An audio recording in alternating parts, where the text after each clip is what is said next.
Before the flood, before Noah, there was a man who walked so closely with God that he never died. His name was Enoch. But who was he really? A prophet, a scribe of heaven, a witness against fallen angels? Ancient texts like Jubilees and early traditions tell us something extraordinary, that Enoch was taken from this earth and brought into the Garden of Eden itself, where he recorded the judgment of the world and the destiny of mankind in Enoch. He wasn't just shown the future, he was taught by angels.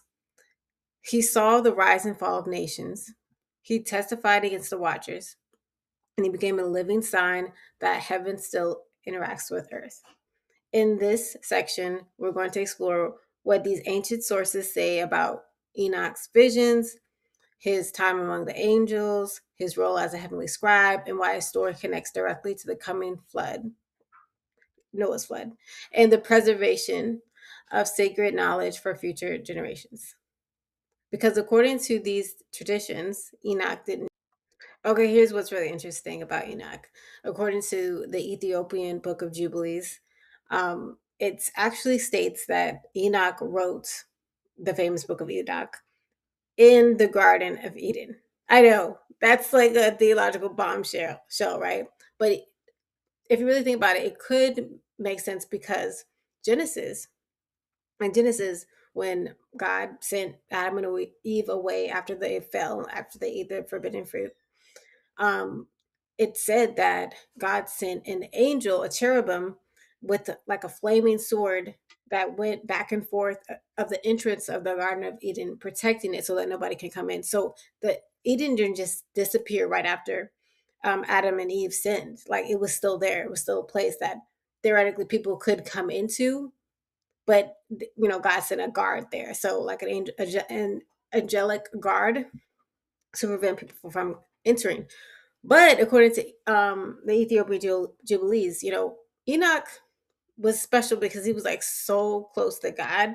Like even in Genesis, it says, um, yeah, he and Enoch walked with the Lord, and then for 300 years, and then he was no more. Like he didn't die because it was like a list of genealogies of like when the person died and when they lived and how long they lived and all that stuff in that section of Genesis. But Enoch just like disappeared. Like he was like Elijah, literally.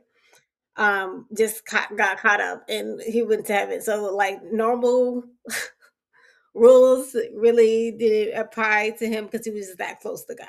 So was you got to think about like when was Eden taken away? So in Jubilees it actually talks about it. So first it said that in with honor and everything, like the angelic angels caught up Enoch to go to the Garden of Eden. So he was there with the glory and honor. He was put there during this time where it was like chaos in the world. Like there was watchers and everything, like the fallen watchers. They already fell and made giants and all that stuff. Was roaming the earth, eating people. It was a mess. But Garden of Eden was still there, still holy, and he was allowed to go in. And that's where he wrote the judgment of the watchers that was talked about in the book of Enoch.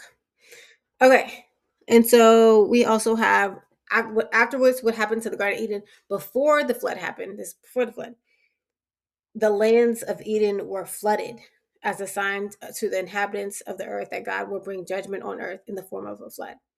So that's really interesting. So that's it's so it's funny. I just was talking to my fiance about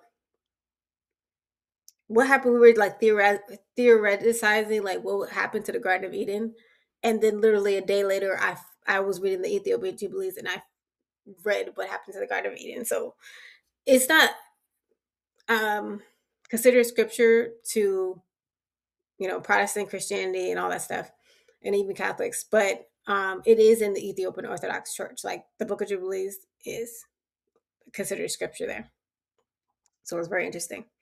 Okay, let's move on to the next slide. All right. Oh, this is not the right slide. Hold on.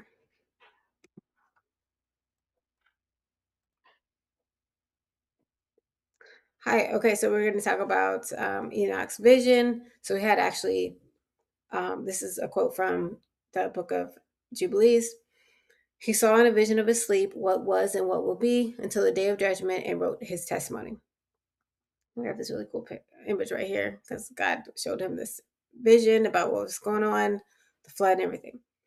And then we have the timing here was around 500. Well, actually, according to Jubilees, it was 582 to 588 after Adam was born. So, like, this is counting up from the day Adam was created. So, this corresponds to the 12th Jubilee, 7th week. So, the Book of Jubilees, it's time, it doesn't go by our timetable. Like, it doesn't count the time how we would count it in our calendar. It uses a very specific calendar that's interesting. It goes by jubilees in weeks, and every jubilee is like 49 years. And their weeks is not 7 days; it's 7 years. So it's that's what that is. And then we have the eternal testimony. Enoch receives a lot of history, okay, of what happened before and what will happen, and what's happening currently from God. Judgment, fate of humanity. His writings are meant for all generations, according to the Book of Jubilees. So this justifies the existence of the Enoch books, okay, that are around today, because it is meant for all generations to read it, according to the Book of Jubilees. All right, and then Enoch's marriage and Methuselah's birth. Okay, so it says specifically like when he got married to Edney. That's the name of his wife, who was, I had to put it in there. It was normal during this time period to like have basically marry your cousin. So that's what he did. He married his cousin Edney. Anyway, so Methuselah, his son, was born in the year 587 AM. All right, Enoch with the angels. So he was with the angels a total of 294 years, basically. He just with the angels. And that actually corresponds to the book of Jasher. I'm going to do another video about Enoch's, the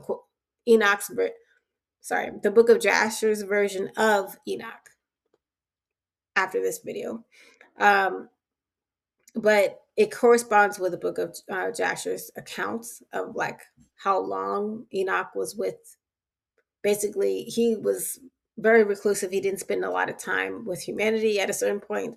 It was like once every week or then once every month or once every year or something like that. He would show his face. But it was like less and less time because he was spending time with God and the angels. Like he was out of this world, literally. So that was cool. He was taught all sorts of things like shown the angelic governance, cosmic law, heavenly mechanics, all that. And he becomes a scribe. And honestly, he can still be, that may still be his job to this day because he's gone. I mean, he never died. He still was doing his work. He's still doing his work. So that's interesting. Let's keep going. All right. So Enoch condemns the watchers. Yep. He testified to the watchers who had sinned with the daughters of men. So basically collaborates with or corroborates with the book of Enoch. And Enoch is positioned as a prosecutor, witness, and legal voice of heaven from the Father. And this aligns, like I said, directly with First Enoch. According to Jubilees, yeah, this was the interesting part. Yeah, he was taken into the Garden of Eden. There, he writes down the condemnation and judgment.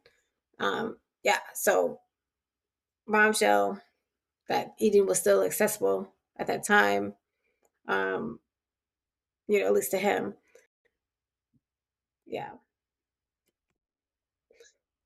Okay, that's all I'm going to talk about in this video. Thank you for watching. Please like and subscribe.